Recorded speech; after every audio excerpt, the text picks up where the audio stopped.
Selamat datang di Jalan Demokrasi. Jalan Demokrasi sebagai platform bagi kita untuk berdiskusi terkait dengan isu-isu demokrasi dan isu-isu ketatanegaraan yang sedang berkembang saat ini. Bersama saya, Bapak Abdul Ghaffar Karim. Beliau adalah dosen di Fakultas Ilmu Sosial dan Ilmu Politik Universitas Gadjah Mada.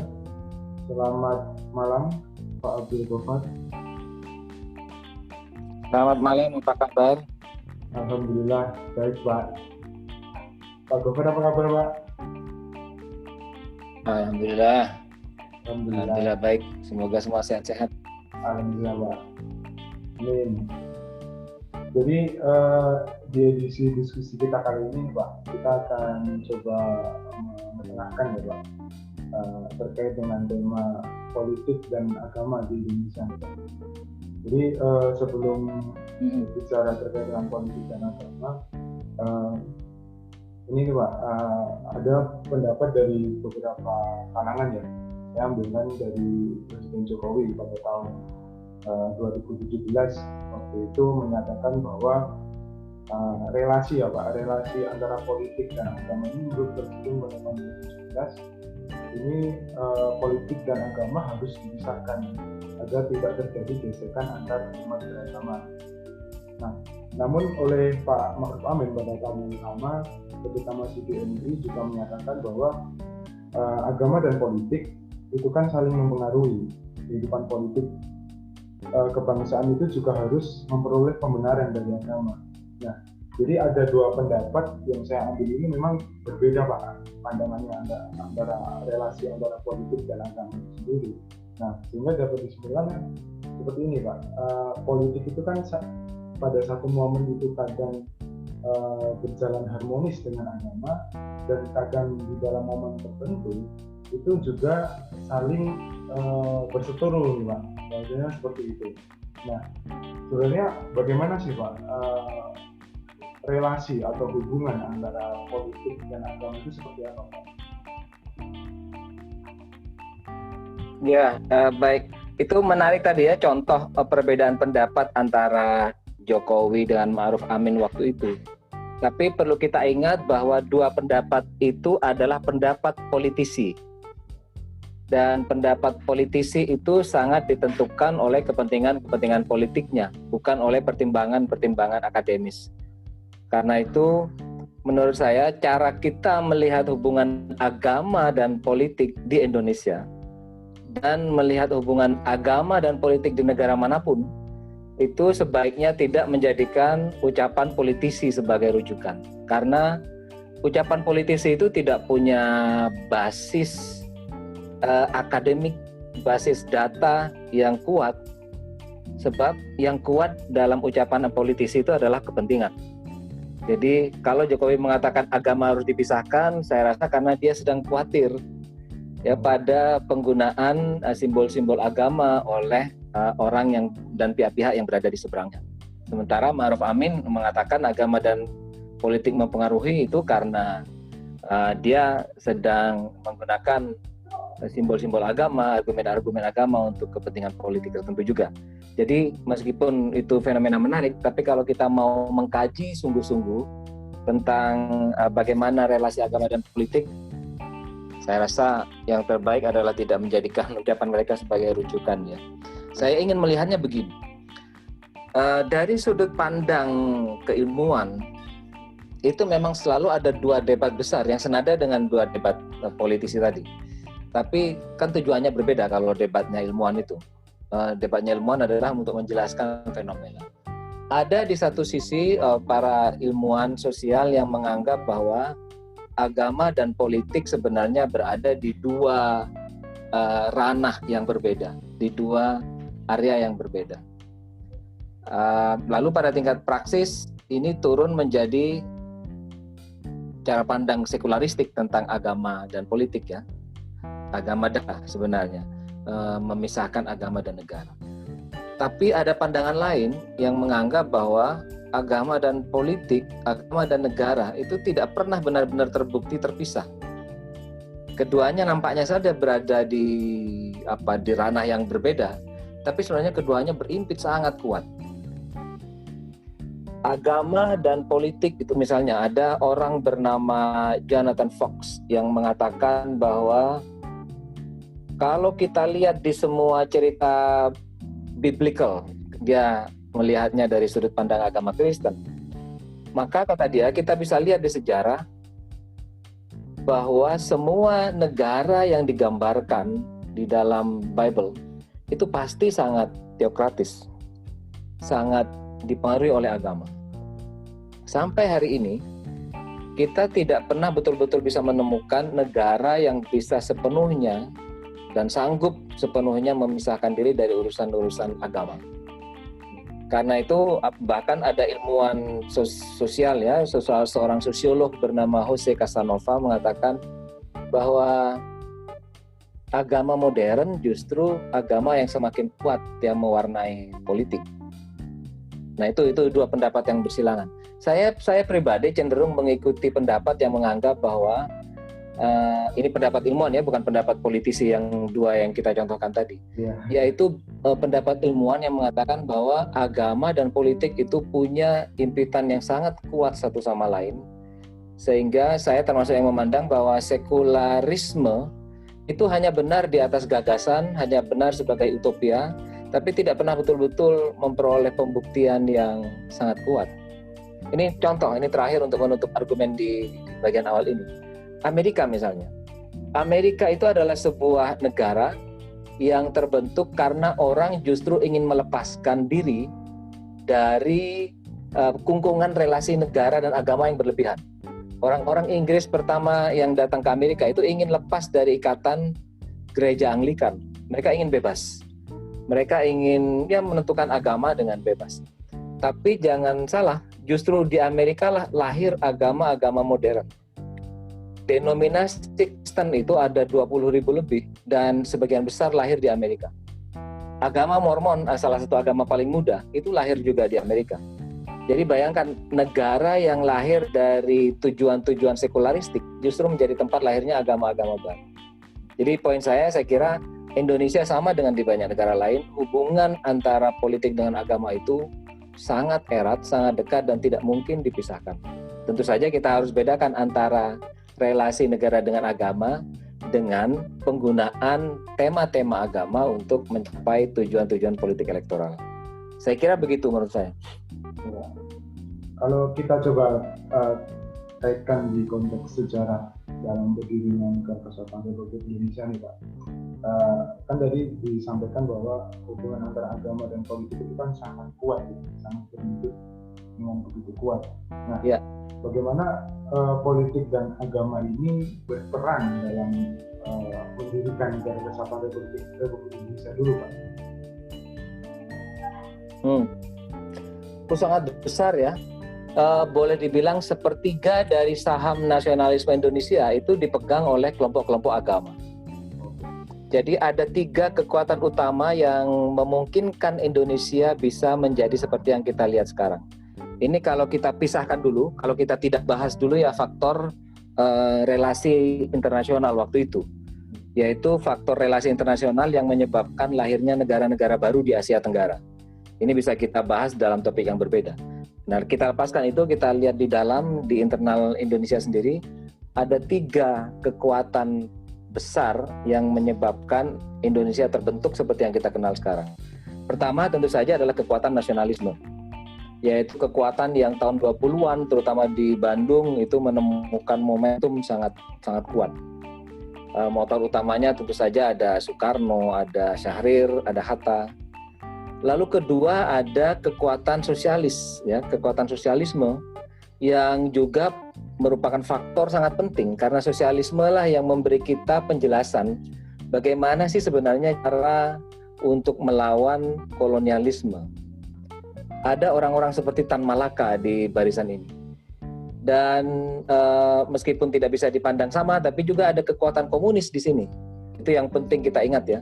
Jangan lupa salah satu partai pertama yang berani menggunakan kata Indonesia itu adalah Partai Komunis di tahun 12-an. Jadi yang kedua itu kekuatan sosialisme. Yang ketiga adalah kekuatan agama, terutama Islam ya, karena ini adalah kekuatan mayoritas. Islam ini memberi energi kepada masyarakat, memberi penjelas, memberi dimensi perlawanan yang khas kepada penjajah Barat, yaitu ketika Islam memberi orang kemampuan melabeli orang penjajah Barat itu sebagai orang kafir yang harus dilawan, yang harus diusir. Jadi perannya sangat besar, perannya luar biasa penting. Karena itu kalau kita lihat komposisi para pendiri negara, yaitu 9 orang ya yang paling berjasa merumuskan naskah tertulis sebagai fondasi itu banyak sekali tokoh-tokoh Islam.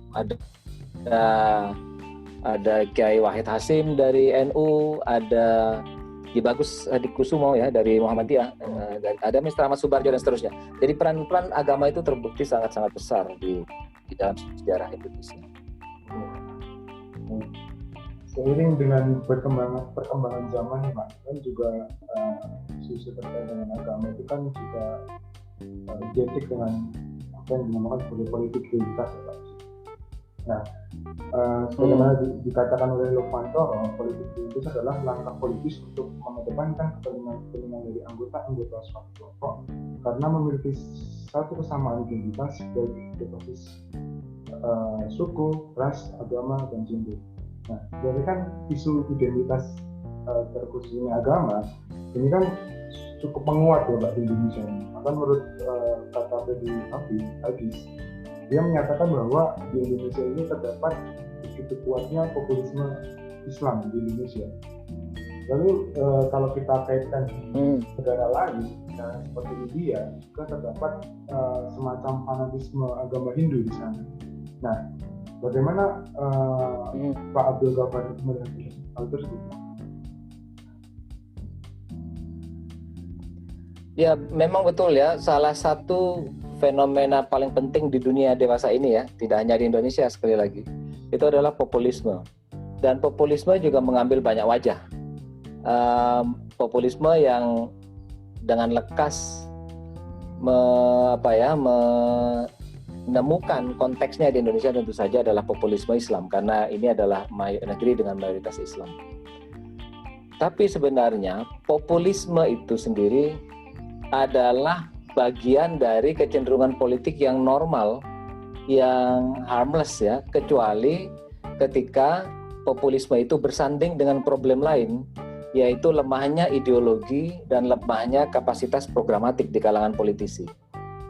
Jadi yang kita lihat, yang seringkali kita duga atau kita persepsikan sebagai bahaya, itu sebenarnya menjadi bahaya ketika dia masuk terutama ke ranah politik elektoral. Dan di situ ada politisi-politisi dengan yang menyebabkan sebuah fenomena biasa-biasa itu menjadi bahaya.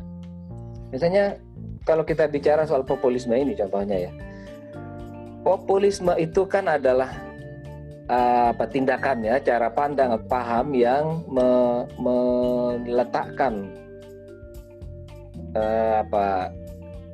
rasa suka di kalangan masyarakat itu terhadap politisi di atas hal-hal lain yang penting disukai. Karena itu banyak politisi yang menggunakan tema-tema yang populer yang membuat mereka disukai oleh publik. Ini saja sih tidak ada masalah karena semua politisi akan melakukannya karena mereka butuh voters. Tapi masalahnya muncul ketika ada politisi yang tidak punya grip ideologis yang kuat, sehingga mereka kemudian menyalahgunakan politik identitas. Ketika ideologi ini tidak kuat, lalu ditambah lagi kapasitas programatika mereka tidak jelas, sehingga mereka tidak tahu mau menawarkan program apa ke masyarakat. Padahal populisme sekali lagi bisa saja programatik. Populisme itu bisa dikaitkan dengan apa sih kebutuhan masyarakat yang utama. Misalnya, dalam masa pandemi ini, kebutuhan utama orang kan barangkali kuota internet ya, untuk bisa ikut sekolah atau kuliah online. Itu kan bisa dipilih oleh para politisi untuk menjadi isu dalam pilkada misalnya. Tapi politisi kan tidak selalu punya kapasitas sekuat itu. Lalu kemudian mereka gunakan populisme agama, bahwa saya ini muslim. Dan tidak hanya populisme Islam sebenarnya, juga populisme berdasarkan indigeneity ya. Saya ini muslim penduduk asli ya, asli sini gitu. Itu yang dimain-mainkan. lalu mereka menggunakan politik identitas semacam itu untuk memprovokasi. Jadi yang bahaya sebenarnya adalah ketika ini digunakan sendirian tanpa didampingi oleh kontrol ideologis dan programatika yang kuat, sehingga yang terjadi adalah friksi antara orang-orang dengan identitas yang berbeda akibat penyalahgunaan dari populisme itu. Saya kira itu sih sebenarnya bahaya utama, dan itu akan nanti terkait dengan politik identitas yang bisa kita elaborasi lebih panjang. Ya. Kalau kita coba juga elaborasi lebih jauh, politik identitas ini kan sebenarnya apalagi terkait dengan agama ya. Ini kan sebenarnya di era Orde Baru ini kan ditutup ya Pak, sudah dengan otoritarisme pemerintahan pada Orde Baru. Identitas itu tidak mungkin pada saat itu. Nah, kerannya itu mulai terbuka lebar ketika masa era reformasi, di mana banyak sekali politik identitas dengan agama, suku, ras, dan sebagainya masuk di Indonesia, sangat begitu kental di situ. Contohnya misalnya seperti Hizbut Tahrir Indonesia, di situ yang mau tidak mau juga bisa dikatakan sebagai politik identitas ya Pak. Nah, nantinya apakah akan politik identitas ini Pak akan membahayakan keutuhan bangsa dan negara Indonesia ke depannya? Politik identitas yang dikelola secara abusif ya, sama seperti apapun yang dikelola secara abusif, itu pasti berbahaya bagi politik kebangsaan, karena politik identitas yang dikelola secara abusif itu bisa menyebabkan masyarakat kita yang majemuk ini menjadi terkotak-kotak. Padahal sebenarnya politik identitas ya seharusnya itu biasa-biasa saja, itu normal, karena identitas itu kan tidak hanya suku, tidak hanya agama. Identitas itu seluruh hal yang menandai kita, yang membedakan kita dengan orang lain. Misalnya, mahasiswa dengan bukan mahasiswa, itu identitas. Jadi menjadi mahasiswa itu adalah identitas. Identitas gender, laki-laki dan perempuan, itu identitas. Identitas demografis ya, ada tua, muda, gitu, usia produktif, usia non produktif. Itu saya biasanya lumrah saja sebenarnya digunakan sebagai analisis kebijakan. Identitas yang melekat pada setiap orang itu biasanya menjadi faktor penting dalam pembuatan kebijakan. Yang masalah kan abuse-nya terhadap identitas itu. Bahwa kita perlu mengetahui berapa persen orang beragama A, B, C itu kan penting kalau kita misalnya mau mendirikan rumah ibadah. Seberapa banyak diperlukan. Itu contoh saja. Jadi politik identitas penting. Yang masalah adalah kalau politik identitas itu disalahgunakan, terjadi abuse terhadapnya. Ini terjadi terutama dalam setting politik elektoral, ketika politisi memanfaatkan identitas tertentu dalam dirinya untuk menggalang dukungan dengan cara yang ya tanpa terlalu banyak mikir. Padahal akibatnya rakyat jadi tersegregasi. Rakyat jadi terkotak-kotak berdasarkan identifikasi agama, etnis, dan seterusnya. Tapi politik tidak sendirian saya kira ya. Jangan lupa dunia bisnis kadang-kadang juga memain-mainkan politik identitas. Dengan misalnya, contoh saja, ada hunian yang khusus muslim, ada klaster muslim gitu ya. Ada Islamic Village, ada apalah gitu ya, hunian Islami gitu. Identitas itu digunakan. Memang kaitannya barangkali dengan fasilitas ibadah biar lebih mudah dikelola. Tapi lalu itu menimbulkan segregasi spasial yang parah di masyarakat itu. Lalu ada blok-blok tempat tinggal dan seterusnya ya. Jadi sebenarnya yang bahaya itu adalah abuse-nya terhadap politik identitas itu. Itu yang menyebabkan masyarakat kita jadi terkotak-kotak, padahal mereka tidak tahu persis kenapa saya harus mengkotak-kotakkan diri seperti itu. Mereka cuma diperalat oleh kepentingan politik elektoral dan kepentingan bisnis seperti yang saya contohkan tadi. Begitu Mas menurut saya. Kalau coba kita kembali lagi ke sejarah ya, dalam pembentukan Negara Kesatuan Republik Indonesia ini kan menurut salah satu pendapat saya ambil ini dari Supomo ya, dengan konsepnya ya integralistik, yaitu kesatuan masyarakat yang organis yang di dalamnya terdapat segala golongan yang berhubungan erat satu sama lain. Nah, Sebenarnya sih ada nggak Pak yang salah dalam bagaimana membangun negara kesatuan yang integral ini, yang di dalamnya itu terdapat seluruh entitas maupun etnis yang ada di Indonesia. Adakah yang salah dari hal tersebut Pak? Sehingga nanti akan menyebabkan politik identitas, populisme dan lain sebagainya. Sebenarnya tidak ada yang salah dengan pilihan itu ya. Pilihan membangun sebuah negara dengan karakter negara integralistik itu sah-sah saja, itu bagus-bagus saja. Dan kalau kita lihat tujuan utama Supomo itu pernah dikupas dengan sangat bagus oleh Marsilam Simanjuntak, itu adalah untuk memastikan negara baru ini bisa menjadi solid dengan cepat ya, menjadi kokoh dengan cepat. Karena kita kan membangun dari scratch, dari nothing. Tidak ada Indonesia sebelumnya. Sehingga salah satu istilah yang salah kaprah kan sebenarnya merayakan 17 Agustus sebagai kemerdekaan Indonesia. Jangan lupa 17 Agustus belum ada negara Indonesia. Negara Indonesia itu baru ada 18 Agustus. Dan Indonesia tidak satu detik pun secara fisik dijajah oleh negara manapun. Karena yang dijajah itu adalah 67 negara-negara kecil yang ada di kawasan Nusantara dulu. Nah, memilih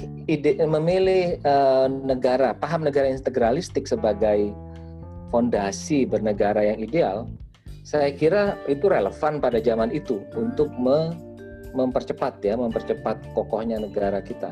Tapi itu kan harus segera diikuti dengan proses pembentukan kebangsaan, ya, nation building yang tertata. Nah, masalahnya proses nation building itu mengalami interupsi serius selama masa Orde Baru. Soekarno melakukannya dengan sangat bagus.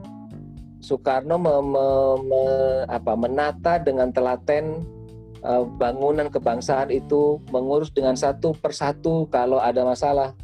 Setiap daerah dihandle-nya dengan hati-hati. Misalnya dia mendekati Bali berbeda dengan dia mendekati Papua, agar mereka menerima keindonesiaan secara utuh. Kalau Jawa kan tidak ada urusan, karena Jawa adalah sentrum. Tapi bahkan di Jawa pun kan ada kekhasan, misalnya dengan Yogyakarta yang menjadi istimewa, gitu ya.